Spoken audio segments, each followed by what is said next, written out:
showed him some love. On board this aircraft, there are 6 emergency exits. Hello, everybody. This is Ron, your captain speaking. We are currently 30,000 feet in the air, and we haven't even left the airport. We just lit the joint. Just kidding, a little pilot humor there. We like to have fun. Our destination today is Casablanca, Morocco. So everyone, sit back, fasten your seatbelts, and prepare for takeoff. We will be arriving in 6 hours and 58 minutes, so sit back and enjoy the ride, okay? Hell yeah, I like to travel. I like to travel, but I don't got a plan. Catch me rolling through your city, yeah. 7-footers. It is a good day in the neighborhood. Because, what is it, Jarod? The NBA's back. Woo! That's right. Cue the horns, cue the sirens. The NBA is back, baby. We are officially back to our weekly episodes, Jarod and I, sometimes with some guests, but this week we're actually alone.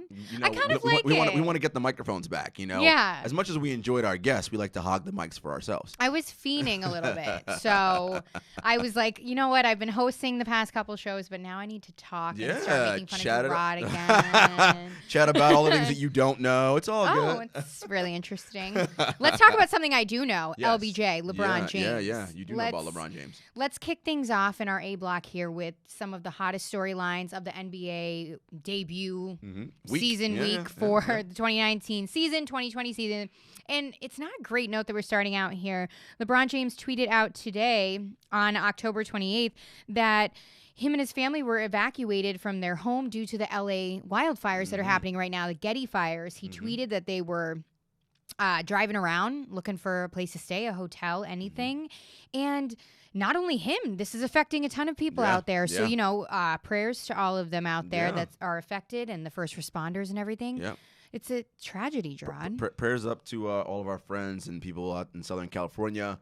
Wildfires are not uncommon in California, particularly in the fall.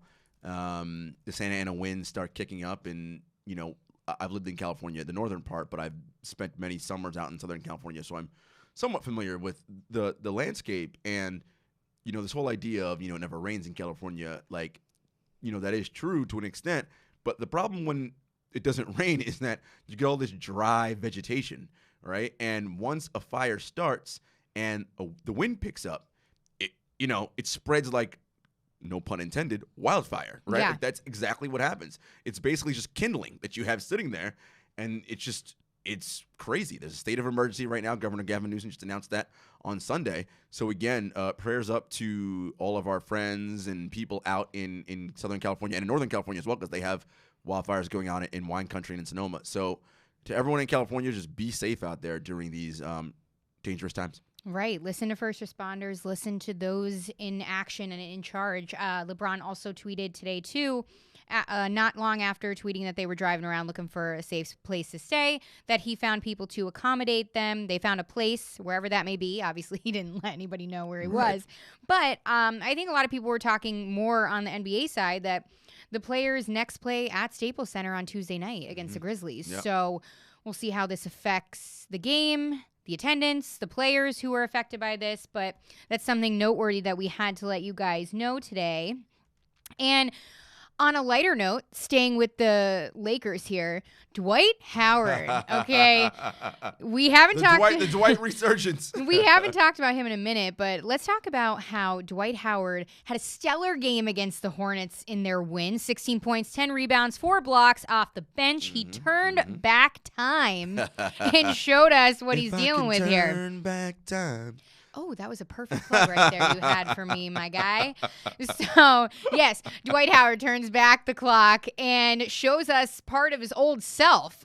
Is it too early to have sort of a Dwight Howard revelation, resurgence, or are we down with the Dwight train now? Well, look, it's interesting, right? So this is Dwight's second incantation or iteration in Los Angeles. Yeah. The big thing with Dwight is, I think he's aware of what his role now is with the Lakers. Mm-hmm. Which is what I think I predicted he would realize this season. Well, he's a bench player, right? He has to understand your job. And we talked about this during free agency. Your job is to rebound, protect the rim. We ain't running any plays for you. Yeah. You're not getting low post touches. That's not how this works.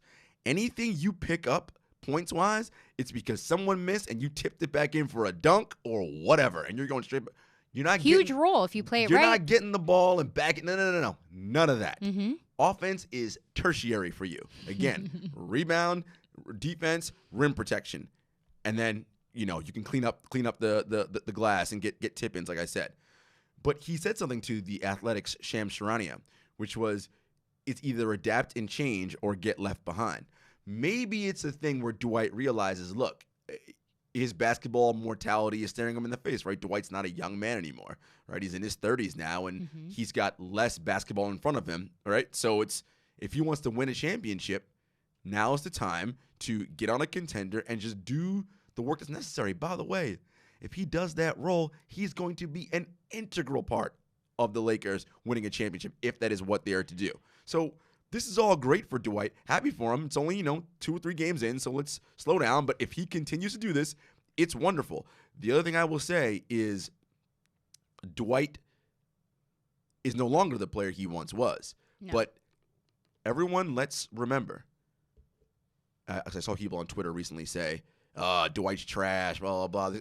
Dwight's a Hall of Famer. Like, this guy was the best defensive big man in the game for like 6-7 seasons. Like, there was a question back in the day, if you were to start a franchise, would it be with Dwight or LeBron James? That was an actual question. I love that you brought that up. Yeah, Dwight's Orlando Magic team, newsflash, beat LeBron and the Cleveland Cavaliers in the Eastern Conference Finals and went to the NBA Finals. The problem with Dwight, of course, is that he had the situation in L.A., and once Kobe started saying, oh, Dwight's not serious, and you know how it is, all the Kobe stans go crazy, and then it's like the narrative starts. Yeah. So, now, Dwight is partly to blame, but let's just keep it real. Yeah. Dwight was one of the great players of this era. Absolutely. And he goes in, less than 4 minutes left. Mm-hmm. Frank Vogel, trusts his decision to put him in. Goes stellar 8 for 8 from the field. Yeah. Pretty nice. Yeah. Couple minutes, puts up good numbers. Like we said, it's only the 3rd game. It's early on. But can I just ask you a little premature question just to get a little dialogue going? Like we said about Dwight Howard's career, and people forget that this guy is a Hall of Famer. He was a top 10 center big man back in the day. Just from that little highlight right there, obviously we can't make a significant jump or judgment. Does he look like that top 10 big man that you once saw? He looks different. He looks like, a lot of the strength and super great athleticism is gone because obviously, injuries and things happen. Yeah. But he does look like someone that could fill that role exceptionally well. Again, once he realizes it ain't about me, I am not a focal point of this team from an offensive standpoint, but I will help them defensively, rebounding, and every minute that I get, I will make it count. And we also said that on a LeBron James-led team that Dwight Howard is more susceptible to accept that lesser role. And can you read that quote again that you just said from Shams, from Dwight Howard? Because I loved that, and I think it's a perfect example of how these bench players need to go in and view this. It's not a lesser role. It's not a punishment. You're not being demoted. Right. And I think that's the problem a lot of these guys have. So what did Dwight say again? It's either adapt and change or get left behind. Amen to this make or miss league. That's all I have to say. I can say that to so many different players right now. It's not even funny. I love it. Love it. Awesome. Look, early, but if Dwight can continue to do this is going to be huge for a Lakers team, by the way. For sure. That needs all the help they can get right now because that roster is not very deep. And, Dwight's going to have to step up his game when he's put in. Yeah, for sure, Jarod. All right, take us into this next topic here. Zion Williamson. So... obviously, he's out. The guy, 6 to 8 weeks out, arthroscopic knee surgery. Right. Probably not going to play till if I were to guess, I would say probably Christmas. Maybe a couple days before. But that's about the 6 to 8 week timeline. Look, there's a lot of talk right now about, is his weight a problem? Is he too heavy? 295. Yeah, and he's only 6'6". 6'6", 295. Technically, he was 6'7" until the new regulations. Well, 6'7" with shoes, right? And so, with someone of that size who is as explosive as he is, he creates a lot of torque. Physics, look that up, kids. A lot of torque and force, right? And so, your joints only have so much give in them. And when you put that kind of stress on them, especially pounding down in the paint, things are going to happen. Yeah. And so David Griffin, the Cavaliers executive vice president, has said that they're not concerned about Dwight's weight. I'm going to take that a little Zion. bit. Who did I say? You said Dwight, but Oh, I do we that don't all know the Dwight. time, so I figured I'd have your back on with that one. 'cause Zion, you do that for me. he said he's not concerned about Zion's weight, but I'm going to take that with a grain of salt because Absolutely. David, I understand that you're not worried, but look, you have to be somewhat concerned because, again, that is a lot of weight to be carrying around on that frame. And listen, this is someone you want to be the cornerstone of your franchise for, knock on wood, the next 10, 12 years. Well, this is a physical sport. He's going to have to be mindful of the kind of banging and pounding that he takes and the continuous jumping out of the gym and using his athleticism. Now, I get it. He's a young kid. He's 19, all that. But injury knows no age, and right as we've already seen. And this is the third knee injury he's already had in his young playing career. So weight could be an issue. I know Charles Barkley's come out and said that that's a heavy weight for him to play, and Chuck should know about those kinds of things. Look, maybe he gets down to maybe 265 as an ideal playing weight for him, right? I mean, it's 30 pounds. Yeah. Maybe that's a little bit better on that frame. And once he can still keep his power, because that's the thing, they want to make sure he can keep the power. I would assume that 30 pounds would not he won't lose his power and athleticism. No, I don't think so. I would assume. But again, something to be mindful of and pay attention out there in New Orleans. Honestly, I think if anything, if the Pelicans approach this the right way, set him up with the right people, get him, in the motions of kind of making a little bit of transformation like Joel Embiid, like Draymond Green, who both dropped significant weight before this season. Right.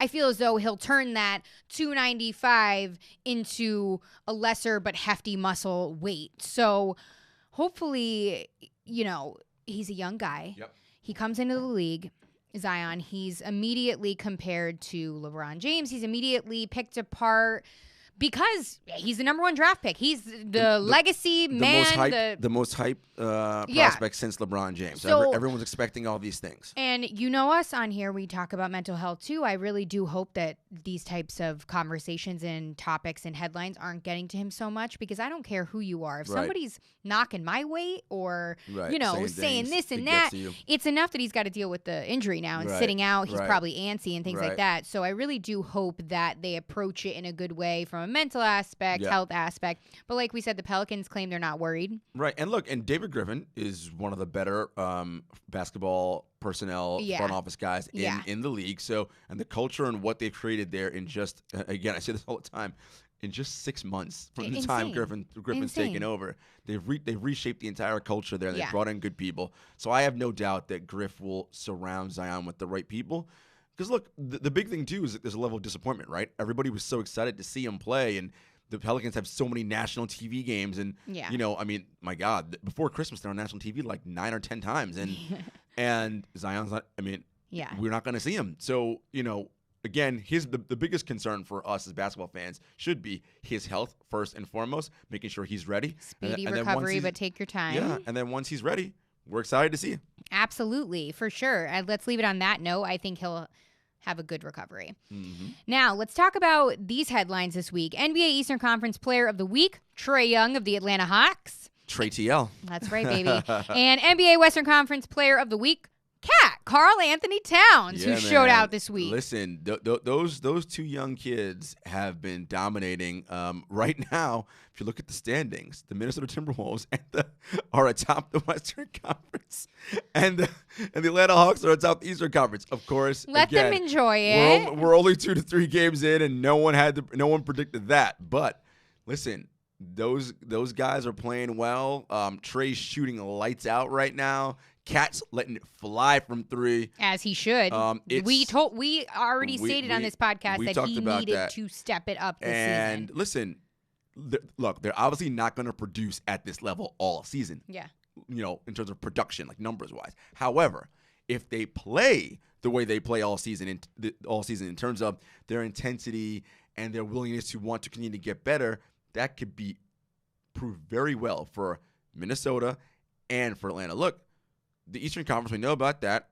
Atlanta could make a run and sneak into that 8 seed. Now the West is clearly much tougher. But I will tell you this. Cat and Andrew Wiggins, and Andrew Wiggins has got his issues. You could make an argument. Those are two of the those are, in terms of talent, not in terms of production, duo-wise in the league. In terms of just pure raw talent. Oh yeah, they're no worse than top 5. No, I mean, not right? at all. Now, I mean, it's a they matter of don't executing produce it. and execute like they are in the past, Yeah. but just on raw basketball talent and athleticism. I mean, speaking of spotty moments of execution, I mean, we just saw Andrew Wiggins go off in the 4th. He did. On the 23rd. Yeah, he's against the Heat. Took a loss, yeah. but still. Andrew, look, he is not the analytics favorite player in the league, right? Mm-hmm. But when they came to Brooklyn this past week to play the Nets on Wednesday, Andrew was a minus 18 or 20. It was something ridiculous. But he made the 3 biggest plays in overtime for Minnesota to win that game. So it's one of those things where, and again, we talk about this when we talk about analytics. Yeah, I understand, like, overall and what we're seeing, he doesn't produce at a rate that is equal to what his talent suggests. No one will deny that. But the dude's still talented and can do things. Absolutely. Right? And so he's a conundrum, the biggest conundrum in the league in many ways. I just wonder what it's going to take to get the consistency on track with him. It could be Coach Ryan Saunders, who's now in his first full season. I mean, he took over partway through last year. Mm-hmm. The guys seem to like him in Minnesota. He's a young guy. I talked to him a little bit pregame last Wednesday when, again, the Timberwolves were here to play the Nets. Yeah. He loves ball. The players love him. He's obviously the son of the late Flip Saunders. Hey, Ryan's a player's coach. The guys like him. And look, he'll bench Andrew and tell him, I'm not playing you right now, and here's why. And Andrew seemingly responds, and when he gets his opportunity to come back in, seems like he's doing work. Again, we don't want to overreact, although we have a fun segment coming later. We're only 2 or 3 games in, but again, we're not saying he's going to produce like this. But if that mentality and attitude shifts to what it has been, that is a good sign for the Minnesota Timberwolves. Absolutely. I think all signs are pointing to positive things right now. Like we said, 3 games in, we shall see. Absolutely. Couple last things to note here before we wrap up the A block. We have Kawhi Leonard. This is incredible, okay?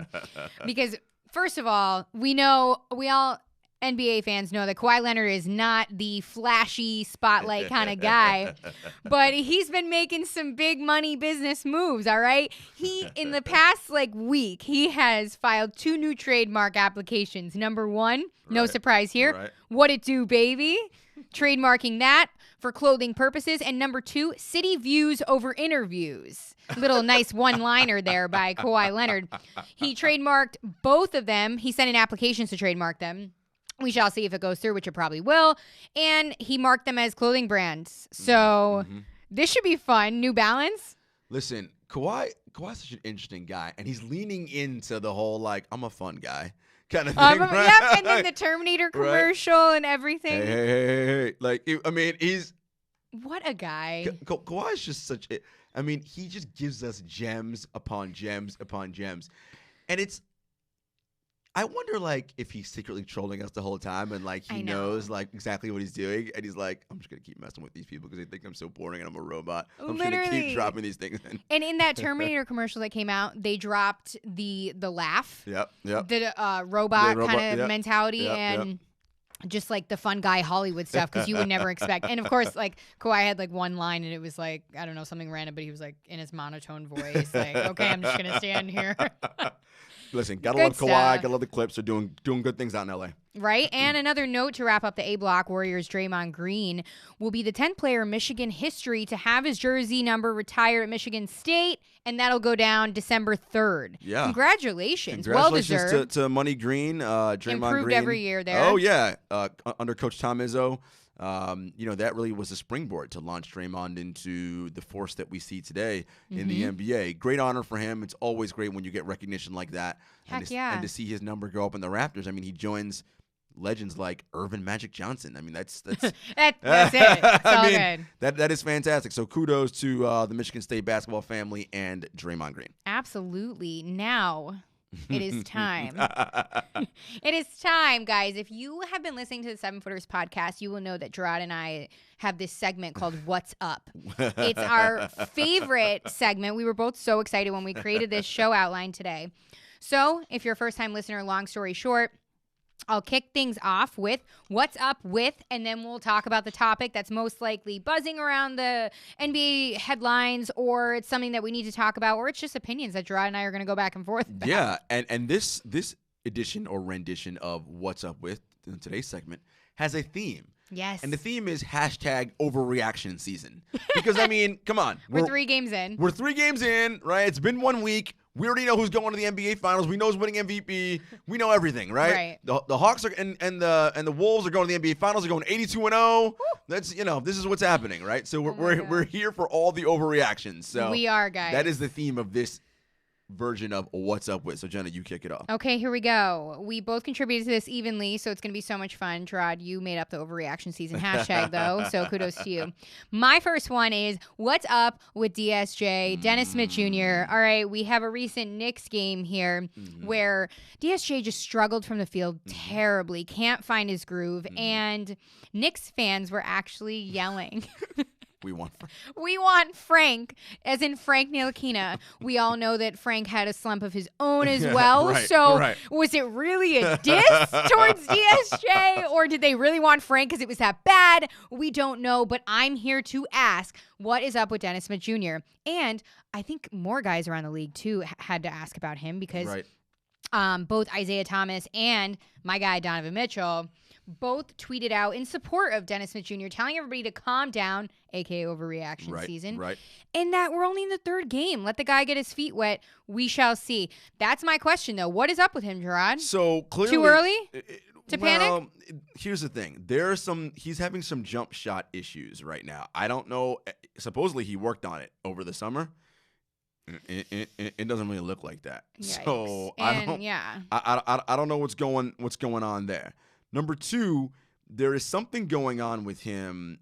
He's having some issues away from the court. Ian Bentley from SNY reported there's some personal things going on with his family. Like, I don't know details. I don't want to speculate. So his mind could be in other places as well. But from a pure basketball standpoint, and we all know, if things are not going well in your personal and your home life, it's probably going to suffer at work, right? Yeah. That's generally how that works. Athletes are no different than we are. So I will say that could be part of the issues going on with him.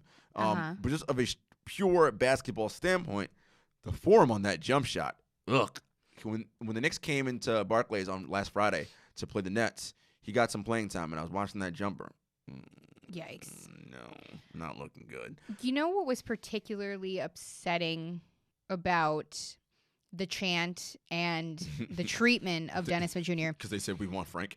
Well, number 1, that was savage, below the belt. Number 2, that chant and that behavior toward your starting point guard came from your home crowd on your home floor.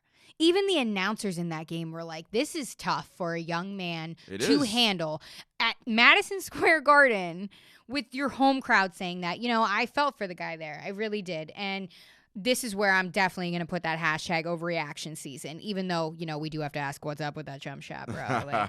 But let's work on that. Let's hopefully improve, and we will see you hopefully sinking them soon, DSJ. Yeah, so I'm going to read the tweet from Ian Begley here. Yeah. Dennis Smith Jr. won't be with the Knicks for tomorrow's game versus Chicago due to a death in the family. Incredibly sad news for the Knicks guard. Not that this matters, but a source says it's unclear when Smith Jr. will be back with the team, which is understandable. Now, again, that tweet was sent out over the weekend, so I don't know how long this person was sick, if it was sudden. No details on that. But so from a human standpoint, prayers up to DSJ and his family and all that. But yeah, maybe a little bit early. Hashtag overreaction season on that one. That's right. What's next, Jarod? Okay. I'm like nervous. No. It's a good one because we sort of talked about this. Okay. So, what is up with Steph Curry? Woo! So, and again, early, but he's shooting 39% from the field, 20% from 3. Now, oh my gosh. No, I get it. It's small sample size theater, so it's only been 3 games. But still. A PER of 17%, a true shooting of 53. Or only been 2 games, excuse me. Now, here's my thing about this. And I'm going to already call it on myself, hashtag overreaction season. Because We know Steph is way better than this, and Oh, yeah. over the course of the season, he will be what he normally is. But the narrative that exists right now is that he has no help on this team, right? Clay's out. Obviously, Kevin Durant left to go to Brooklyn. Andre Iguodala is gone. Sean Livingston retired. Kevon Looney's injured. Willie Cauley-Stein's injured. Klay Thompson's out with an ACL probably for the rest of the year, for the entire season. But they do have D'Angelo Russell, Who got tossed. who did get tossed in the last game against Oklahoma City, who, for whatever listen, he was an injury replacement, whatever you want to call it. It's the Eastern Conference, the lesser conference. I get it. But D'Angelo Russell was an all-star last year, right? Yeah, I think he can easily fill have- most of Clay's shoes. You have Draymond Green, who is widely considered, if not the best, when he's fully engaged, without question, the best defensive player in the game because he can disrupt everything. He knows where everybody's going, and he can facilitate an offense, lead the break, do all the whole thing, yada, yada, yada. If Steph Curry is an all-time great, which we are consistently told from all the Steph fans, #StephBetter, all of those things, and I'm not saying he isn't.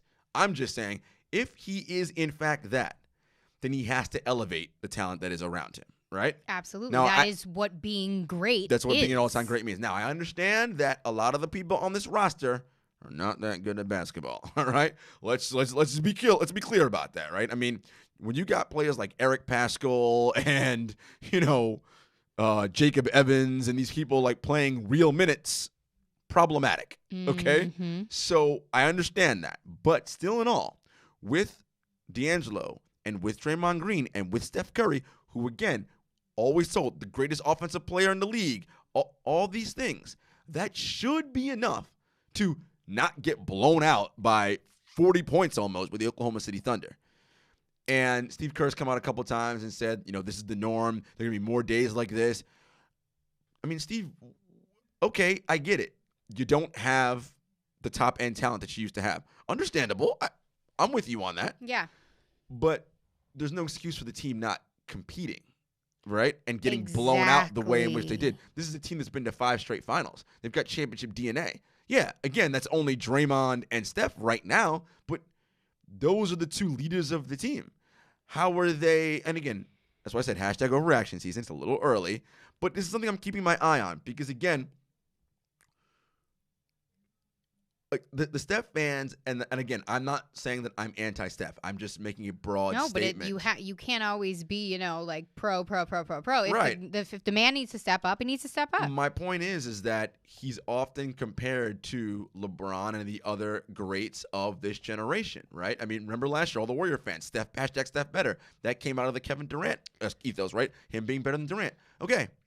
If he is that great, then we need to hold him to the same level of scrutiny that As we would we hold do. LeBron James, right? Exactly. If this were a LeBron team and they got what would the media be saying right now about LeBron Slamming James? LeBron the entire time. He's not as great as we think. He can't do this. He can't do that. But like we've said with our season predictions, this season, there's no way around it. It is going to be one of Steph Curry's toughest seasons. Oh, and no I doubt. say that because of the loss of all of his key players. How far is he going to take this team? This is his team. We've always said it. Now, there's going to be larger comparisons, in my opinion, prediction moment right now. But I think that, like you said, we're going to have to keep an eye on it because if he doesn't do similar to what LeBron did with that trash Cavaliers team, he took them to the finals. Now, the one caveat I will say is that But it'll be similar. He did it in the Eastern Conference, which was easier, right? Amen. You're right. I'm not expecting Steph to carry this team to the NBA Finals. That's not I'm what not I'm expecting saying. that. I'm just saying you cannot, and this will take me into our next What's Up, you Right. cannot lose 40 points in a blowout to OKC on a Tuesday night. You just can't do it. On a Sunday night, but same Sunday, difference. Tuesday, But both you- days you- are terrible. But you get my point. No. Yeah, and you just can't do it. again, if Steph Curry is as great as we think he is, again, and I believe that he is that great and is one of the all-timers, but if he is, then we have to hold him to the standard we hold other Absolutely. all-timers too. And again, can you drag this team to an 8 seed in the Western Conference? Just compete. Like you said, that's the key word that really stuck out to me when you just talked about this subject. With D'Angelo Can Russell you compete? and with Draymond Green, again, barring injury, that should be feasible. Exactly. You should be able to do that. And if they don't, then I think we have to start looking at, well, I'll put it this way. We'll have some questions to ask ourselves. Exactly. Amen to that. I thought you'd like that one. I thoroughly enjoyed every second of that one. Okay, let's move on here because we already covered, their blowout loss to OKC. So we'll go with my next one. Is that okay, or should we do that one? Well, it's interesting. I want to play this clip from play it. From Stephen A. Smith yes, on First I'm Take. Sorry, that was my fault. Look, Stephen A. is who he is. But yes, sorry, but we definitely need to hear this clip. Yeah. So I'm gonna hold on. Like, oh my God, your season is over, it's finished. I'm putting them on notice. You don't get to sit up there. You Draymond, you got $100 million.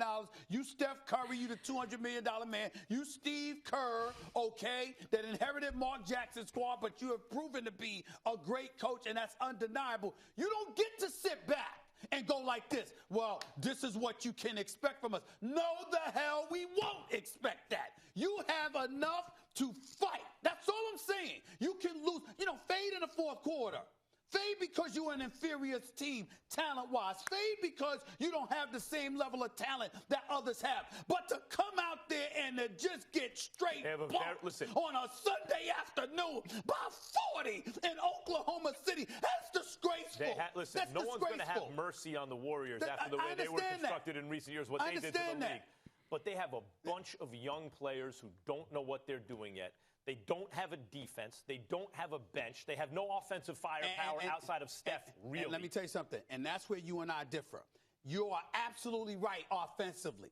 Defensively, let me tell you something right now. It ain't that complicated to play defense. And an NBA level, there's not that complicated. If you know anything about basketball, I'm talking about the players. If you know anything about basketball, it's not that difficult to hunker down and to say, all right, we don't have the necessary skills. But what we going to do is make sure you understand you in a door fight. Excuse me, your name is the Warriors, for crying out loud. It ain't the Golden State Punks. It's the Warriors. Go out there and be a Warrior. Golden State Punks is good. Oh my gosh. I mean, look, I am definitely not one to, I agree with him. to consistently pump Stephen A. Smith and things that he says, because part of it is an act and sort of it's performative, a lot of what he does. Now he's convinced, he believes in what he's saying, so I want to be clear about that. Look, again, I think we all come to the same point. I am not expecting this team to be in the NBA Finals. No. It's just not good enough. But he's going to have to show some of those LeBron James-like traits that LeBron showed with the Cavaliers at the end of his tenure. The difference is that the margin for error on this team is not as wide as it used to, right? This team could afford to have 20, 25 turnovers a game and still win because they had a plethora of riches and talents. You don't got that now. Yeah. So everything Steph does and Draymond does will be magnified. And where I will disagree with Stephen A., defense is more complicated than he gives it credit to. Yeah. But I will say defense is, by and large, an effort thing, right? You just have to want to play defense. And so they're going to have to get guys who want to play defense. And look, on the perimeter right now, Steph is a willing defender. He's not good. But he's willing, and he can do some things. D'Angelo ain't good at all. He is a turnstile defensively. And I don't know how you fix that, but they're going to have to do something because they're not that's just a problem. So defensively, they have issues. But between D'Angelo and Steph, they should shoot it well enough to score points. Now, I know Steve Kerr loves motion offense and everybody touches the ball. Listen, Playboy, you don't got that advantage this year, okay? You got two dudes who can score. You know what you're going to do? Run pick and roll with these two all game long. I know that he hates that. That is the antithesis of what he believes as a basketball coach. It's against his philosophy. You trying to win games or you trying to... Exactly. Do what you did on Sunday afternoon. Yeah, I mean, I think, and you make a good point there, too. It's going to take a lot of, not only is the pressure on Steph the most, in my opinion, and the team, but it's also on Steve Kerr because you need to now coach and adapt to the team that you have. Kevin Durant's gone. Huge piece. You're not going to run that ISO, you know what I mean? Like, Listen, none of that. You don't have a 7-footer to bail you out when you got problems now. Exactly. So it's going to be a lot of how Steve Kerr is going to adapt to that. And not to mention, let's say, like, easily, D'Lo and Steph can dig this team out of a lot of holes with down their the firepower, stretch, just knocking down threes. Yeah. They could dig themselves out a lot of shit that way on the offense. So it's gonna be interesting. But this is not the same team we have seen. Oh no! And the big thing is everybody says is competing. All right, what's your next one? Okay, my next one is what's up with Kyrie Irving, and that is not a knock to Kyrie Irving. Nope. That is just pure joy, because let's talk about these stats that he's been going off in the first week of his debut with the Nets without Kevin Durant. He is playing phenomenal. The past 3 games, okay, debut, 50 points, 8 rebounds, 7 assists, 0 turnovers. It was a loss, but man, did he go off. Second game, 26 points, 5 assists, and 3 steals. Third game, 37 points, 7 assists, 7 rebounds, 3 points. Hashtag Kyrie season? Kyrie season all day.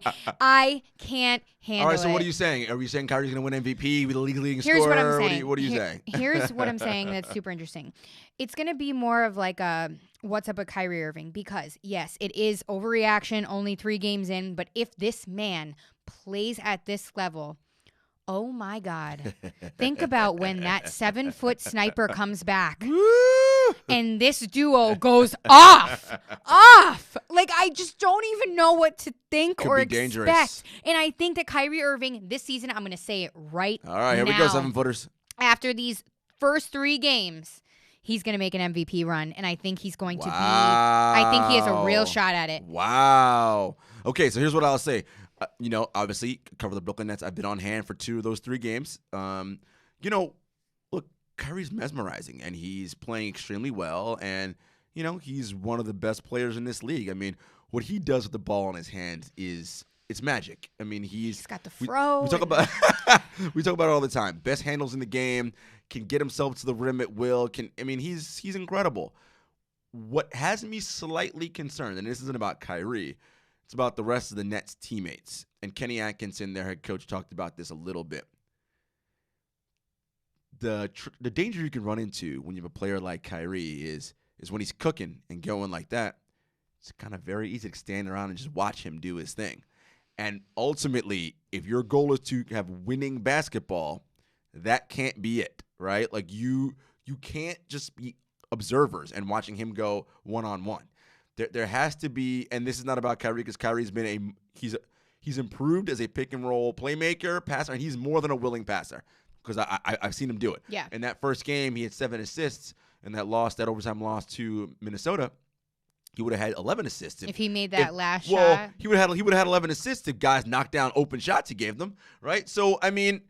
So Kyrie is playing well. I am very excited to see how this team continues to develop with him, because I think, again, a Kyrie show is going to be entertaining to watch, but if Brooklyn's goal is to go to the playoffs again and advance around, that ain't going to get it done, right? Karis LeVert's going to have to play well. Spencer Dinwiddie off the bench is going to have to play well. The center tandem of DeAndre Jordan and Jarod Allen are going to have to play well. Like, they're going to have to really do the things that they were doing last year as a group. And LeVert had a better game on Sunday against Memphis in that loss.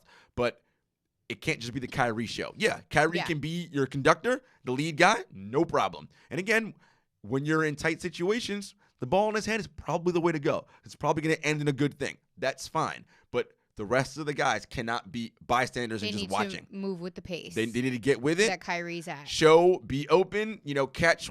Again, in that game against the Knicks, Kyrie found Jarod Allen a couple times, but, Jared's got to be able to catch that ball and finish in traffic. Kyrie's going to look and find guys, and they need to be able to knock down the shots with regularity. Yeah. So from the Nets standpoint, early, #overreaction season, but for Kyrie, you might be onto something there. Listen, if he might be an early MVP candidate if this team starts winning more games. Yeah. Currently 1-2. Yeah, I mean, I think we're going to see over time, hopefully. Yeah. That the Brooklyn Nets, the rest of the team is going to move at his pace. Yeah. Because he's quicker than D'Lo. He has a very different game. Yeah, much different game. So he's facilitating the offense, so they're going to have to amp it up on the speed. But I don't think it's too early to say that he may have found his home. All right. In Brooklyn, where your girl is. My next what's up with. We talked about this earlier. What is up with the Timberwolves and Karl Anthony Towns? The Timber Puppies are not puppies no longer? No, listen, I may have to retire the Timber Puppies name. I don't know. I kind of like Timber Puppies. So I we're gonna keep that going. The Timber Puppies are 3-0, atop the Western Conference. Okay. So they're gonna make the playoffs. Cat's gonna be MVP. What? Hashtag overreactions. No, I mean, props to your guy, Cat. And I have to say, I love that you chose this one for your What's Up because I feel like you have been invested in this storyline. Yeah. And the improvement of the Timber Puppies, the originator of the name of the Timber Puppies. And you've been hard, but in a good way, on Cat. Listen, because Cat's got all the talent in the world. Let me just run for you Cat's numbers so far this season. Again, let's hear it. Early sample size theater, but check them out. 32 points per game, 13 rebounds, 5 assists, 2 blocks, 3 steals. Shooting 52% from the field, 51% from 3, 64 effective field goal, a 40 PER, 65.9 true shooting percentage. Cat. That is stupid. Cat. That is stupid efficiency and numbers. Now, as I said earlier, he is not going to produce at this level all season long. However, if he plays with this kind of motor, intensity, and effort, as I said, name a duo. I'm not saying production-wise.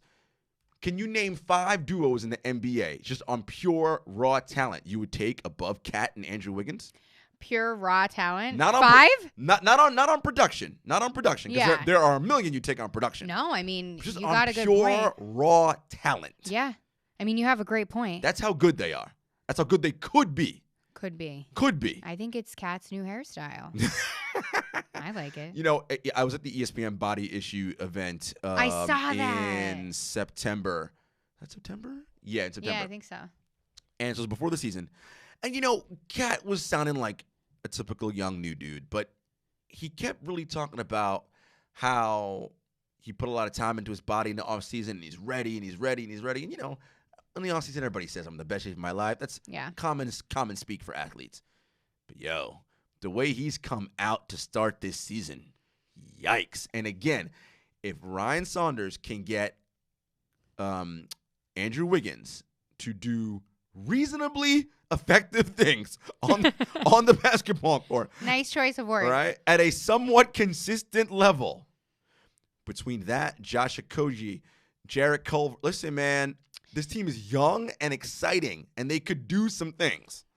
Going off of that, again, it's very early, but do you think the Timberwolves are going to surprise us this season? Listen, Cat came out at the beginning of the season and said, people sleeping on us. When we make the playoffs, y'all ain't going to be able to say anything. I thought that was bold talk. I was like, well, you better back it up. Listen, through 3 games, homie's backing it up. True. So, listen, do I think they'll make the playoffs? Probably not in this Western Conference. It's too hard. However, if they play, let's revisit this question around Christmas time. Yeah. Let's see where their record is come Christmas. No, we will. If they're still in that, I doubt they'll be number 1, but if they're in the top 5 in the West come Christmas time, time to pay attention to the Timber Puppies. And I may have to say Timberwolves. Hey, that is what you know what? Let's say it right here. We'll reevaluate at Christmas time, and that will be the official determination if we retire the Timber Puppies. All right. And my last, what's up with, because you did all your three. Yeah. What's up with John Morant? I hate to admit it, but yours are so much better than mine. Will he be Rookie of the Year since we're not seeing Zion till Christmas? Yes. If Zion, by the rare chance, doesn't come out and just literally blow us all away like he most likely will in the latter half of the NBA season, Ja Morant can hold the trophy right now. Listen, Ja Morant's averaging 18 points per game, 6 assists per game.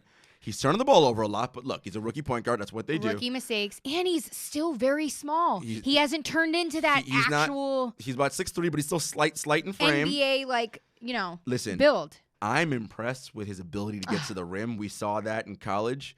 Here's the thing I'm impressed with. He is not afraid. No. The rookie has no back down in his game. Mm-hmm. He went head to head with Kyrie last night. As a matter of fact, he scary. got that block on Kyrie late in regulation. He did. Listen, Ja is or not in regulation, in overtime. Ja's not afraid. No. I mean, he believes he belongs on this stage, and he's showing out. I actually have chills. And he's showing out. Yeah. And you listen, they got my guy, Triple J over there, Jarod Jackson Jr. So that young Memphis core, I like them a lot. They're gelling very well. I think, look, they still have a plethora. They're young, so they're still not very good. And they have issues, so they won't be a good team this year. But let me tell you something. Ja Morant, that guy leading this team with Triple J, woo! Future is bright in Memphis. He reminds me a little bit of De'Aaron Fox. A little young De'Aaron Fox, Yeah, huh? he does. Yeah. Reminds me of him. Speed, agility. I can see that. Listen, so we're going to say no overreaction. He could very much be Rookie of the Year. No, for sure. Matter of fact, some people picked him Rookie of the Year. You know what? I wonder what the odds are on him winning Rookie of the Year. Now, check that out. Right. Might be a good value bet for those of you who like to gamble. And it's really interesting, just a last note really quick, that you chose the word fearless to describe him. He has no back down at all. Because I remember when he was on an episode of Taylor Rook's show, Take It There, they went over this whole dialogue about how, something, I'm obviously paraphrasing things here, but something about how he wasn't afraid of things. His father instilled that toughness in him, and He's tough. It's a really good episode. I mean, good show, but good episode. Go watch that. He gets very candid about how, like you said, he feels as though he belongs on this stage. He sure does. He preaches his case during that episode, and I think it's really eye-opening, especially after seeing his debut. You see it in how he's playing and the way in which he carries himself on the court. Like, yes, he's a rookie, so he's making mistakes, but he's carrying himself, again, as someone who's like, yo, I understand Kyrie's an all-NBA player. I understand but I'm here too. Yeah, I mean, good? Here it is. Let's go. And I appreciate that from the young fella. I do too, completely. I think he has a bright future ahead. We're going to see good things. Now, yes. Let's get into a little C block here. We're going to talk about the 5 matchups we're looking most forward to seeing this week. Yep, this week. And like I said, we both chose 5. 2 of mine are tonight. Okay, so go with yours tonight. I know. All Wait, right. I know one. I bet I can guess one of them. Maybe Sixers Hawks. No. Oh, it's not on there. No. Okay. Okay, Monday, October 28th. You guys will most likely hear this after the games air, but check out the highlights. Warriors, Pelicans. Are the Warriors going to go down 0-3? Yeah, potentially. I'm excited to see this matchup because it's always fun, and I keep saying this, but this Pelicans team is fun. They are, even without Zion. Yeah. I love this group of guys. Yes, even without Zion, they're so fun. I want to see Lonzo Ball go up against Steph Brandon Curry Ingram. with his improved jump shot, and now with a new year ahead of him. I want to see that matchup specifically, but like I said, I want to see how these two teams go head to head. I'm very curious. Second out of a back-to-back for Golden State, so could be trepidation. Man, do you imagine they lose to the Pelicans and get blown out again? If this is a blowout, because that's 2 blowouts start the season, right? The Clippers, which again, no shame in that. Clippers might be the best team in the league, and then OKC, they get blown out again. Yikes. 3rd time's a charm. You never know. Second matchup for October 28th, Thunder Rockets. Yeah. Obviously, I'm going to say I'm excited to see CP3 go back to Houston and, see his old teammates, Harden, his old teammate. Yeah. PJ Tucker. And I'm also excited to see this matchup just because I love when Russell Westbrook walks into the arena in patent shiny leather pants. So that's exactly what he did tonight. Did he have patent shiny leather boots too? Yes, he did, actually. Russ. But no, I want to see CP3 return. I want to see him go against this Rockets team now. I think it's going to be really interesting. It will be. I really do, because him and Harden had a great relationship. They were close. So second out of a back-to-back for OKC, so that should be interesting for them as well. This will be fun. I'll give you my first 2 games. I didn't tell you what dates they are, but they're this week. Then this one's on tonight. Mavs Nuggets. Ooh. I thought about that one. I am liking this Kristaps Porzingis, Luka Doncic duo. Man, they are looking good. And look, the Nuggets, they got all the infrastructure back from a team that was the number 2 seed in the entire Western Conference last year. Amen. So that should be an excellent game. Another game I'm looking forward to early this week, Clippers Blazers. The Blazers went to the Western Conference Finals this past season.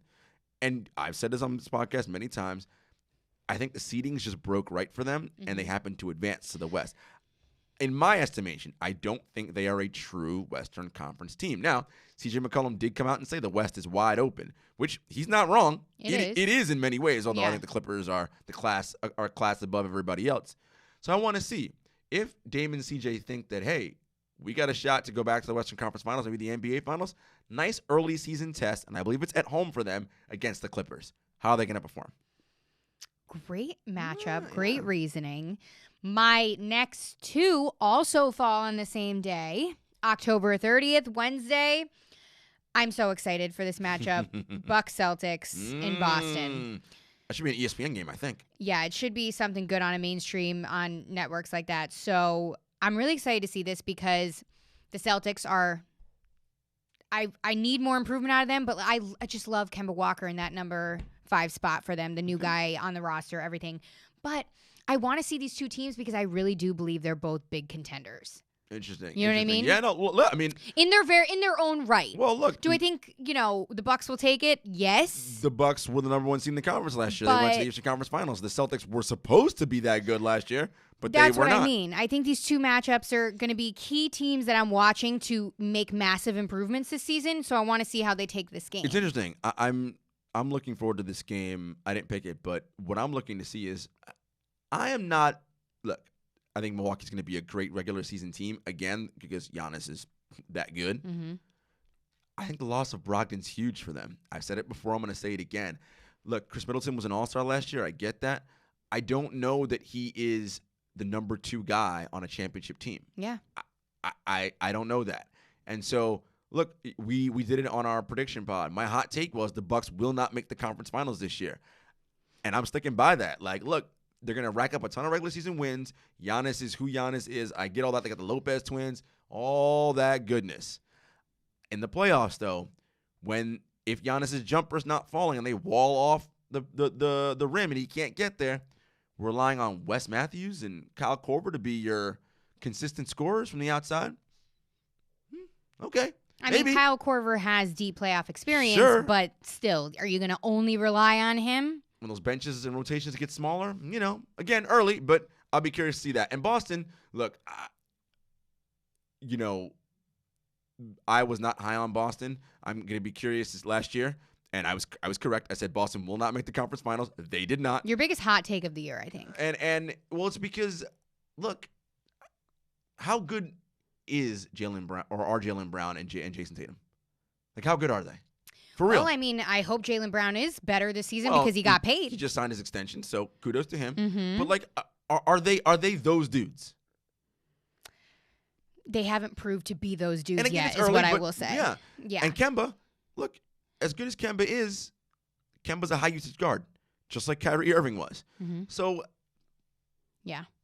Are they that much better than they were last year? I think it's going to be a good matchup because these are two teams that have a lot to prove. They do. And so I'll be very curious to watch what they look like. Yes. My second matchup of the same day, October 30th, is Clippers Jazz. And I will tell you exactly why. We always say that the Jazz are a sleeper team. Not anymore.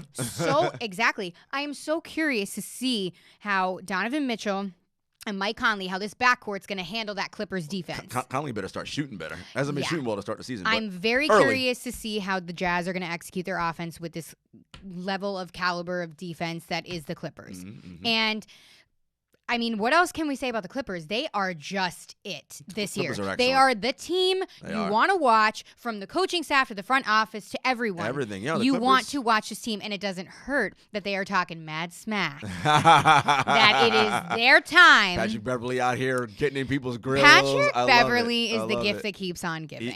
Listen, Pat Beverly, talk about a guy that's got no back down in his game. None. And fearless. But, I mean, that's how he makes it in this league. Like, True. He's like, I know I'm not as talented as the rest of these people. I have to make it without having no back down. That's how I stick in this league. And it's working. And you're seeing it. All right, next two games for me. Wednesday night, Rockets.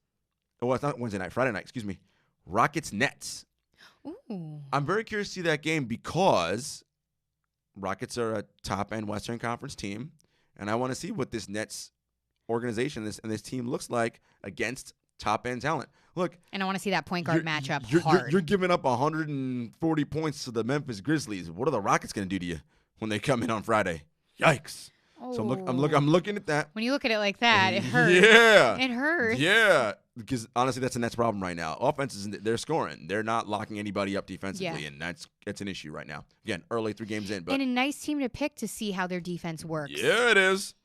Raptors, Bucks. Ooh, I like that. I love that. I chose that too as my last. I love that game. That's on Saturday, I believe. I like that game, or either Friday or Saturday, because it's Saturday. Pascal Siakam, who has been balling since he signed his extension, he is now the man in Toronto. I mean, and he's showing out already to start the season. Well-deserved. Yeah, well-deserved. He played well in the finals last year. Played well all last season. I just want to see what the Raptors look like up against, a good Milwaukee Bucks team that was the number 1 team in the conference. Remember last year, they battled for the number 1 spot all year. I want to see what this new Raptors team looks like versus the Bucks. Amen. Add that to all my reasoning. On top of this, my number 1 reason for picking this matchup. I've said it to you countless times on this podcast. This is a matchup we've all been waiting for because the physicality of this particular game, the Bucks and the Raptors, is going to be on another level. When you are down there, we always said you have PJ Tucker down there. He is going to bang you up in the paint. It'll you be have interesting. A big man in Giannis. You have everyone, Middleton. So, again, the physicality of this matchup is what I'm looking forward to most. Who do you think will take this game? I think it's at Milwaukee. I'm going to say the Raptors come in and pull the upset. Why not? I think the Raps come in. Pascal has a big game. I think the Pascal-Giannis matchup will be interesting. So I think they're gonna put Giannis on. I'm just gonna put Pascal on Giannis a couple times. Oh my God! I just said PJ Tucker, and you watch me just explain all of that. I'm so sorry. Did you throw in PJ Tucker? I did throw in PJ Tucker, but again, the physicality of this game is why I want to watch it. But I did say PJ Tucker. That's because you mentioned the Rockets before. We did. But see, that's why PJ's on your brain. Whatever, it doesn't matter. But yeah, so I'm curious to see. I'm curious to see what that Pascal Giannis head-to-head, the times they do guard each other, looks like. It should be interesting. Same. It's going to be a good week. The games are stacked this week, and we're ready. Last one for me, my number 5. 76ers versus, and this team made it twice, the Blazers. Dang, that's going to be a good one. I almost chose that one. Again, because Portland fancies themselves as a team that can go to the Western Conference Finals and possibly the NBA Finals. You have 2 games this week against the Clippers and the 76ers. How they play those 2 games will tell me a lot about what I think they can be going forward. Again, small sample size, all that. But those are 2 games that you get up for in a regular season. So I'll be curious to see how they handle those 2 games. And they're both at home, it looks like. Ooh. So should be curious to see how they do. And I just love the Sixers so much this year because I personally think, and I'm going to stick by this because there's no backing down now, I really do think they're going to make a huge finals run. Well, yeah, I mean, we both picked them. We said Clippers, 76ers in the NBA Finals on our preview show. So we also have Joel Embiid out with a high ankle sprain. The little knick-knack injury starting already, Hopefully that's and high ankle sprain's a tricky thing. Very tricky. That can last some time. So something to watch. Absolutely, guys. And in the meantime, we will be watching all the games this week. Tune into the 7 Footers podcast. Catch our old episodes. Catch our season predictions. Catch everything. Everything. Guys, follow us on Instagram, Twitter, at 7 Footers Podcast, at Jarod Hector, at Jenna Lemoncelli. We're out there. Listen, NBA's back. We're excited. That's right, baby. You get excited. Woo! Thanks for hanging with us, guys. Peace.